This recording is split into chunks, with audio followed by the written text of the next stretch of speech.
అందరికీ నమస్కారం. Welcome to Prajakshetram. ఆంధ్రప్రదేశ్లో కొన్ని నెలల నుంచి బ్రహ్మ పదార్థంగా ఉన్న ప్రతిపక్ష కూటమి పొత్తుల అంశం కొలిక్కి వచ్చింది.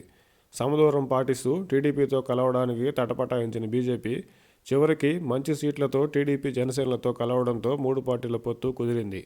అయితే ఈ 3 పార్టీల పొత్తుతో ఎవరికి మూడుతుందో చూడాలి.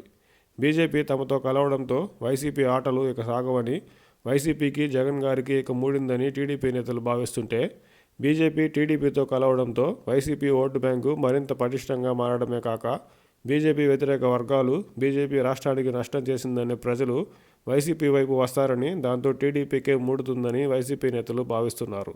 మరి ప్రజల ఆలోచన ఎలా ఉందో చూడాలి. ఆంధ్రప్రదేశ్లో బీజేపీకి నామమాత్రమైన బలం మాత్రమే ఉంది.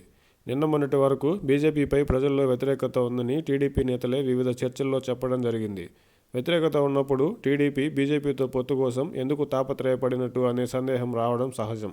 2019 ఎన్నికల్లో వైసీపీకి అధికారుల మార్పుల మొదలు అనేక రకాలుగా బీజేపీ సహకరించడమే కాక, టీడీపీకి ఆర్థిక ఇబ్బందులు కలిగేలా బీజేపీ చేయగలిగిందని టీడీపీ నేతలు అప్పట్లో చెప్పడం జరిగింది.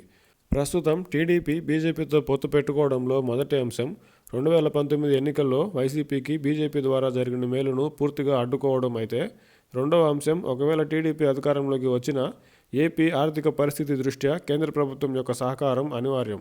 కాబట్టే ఎన్నికలకు ముందు, ఎన్నికల నిర్వహణలోనూ, ఎన్నికల తర్వాత బీజేపీ అవసరం అనివార్యంగా మారడంతో ప్రజల్లో బీజేపీపై కాస్త వ్యతిరేకత ఉన్నప్పటికీ బీజేపీతో పొత్తుకే టీడీపీ సిద్ధపడింది. దానికి తోడు గత 5 ఏళ్లుగా రాష్ట్రానికి పెద్దగా ప్రయోజనం లేకపోయినా పరోక్షంగా బీజేపీతో అంటగాగిన వైసీపీ ఇప్పుడు టీడీపీ బీజేపీతో కలవడంపై విమర్శలు చేసే స్థితిలో కానీ, బీజేపీ రాష్ట్రానికి అన్యాయం చేసిందని చెప్పే పరిస్థితిలో కానీ లేకపోవడం టీడీపీకి కలిసి వచ్చే అంశం.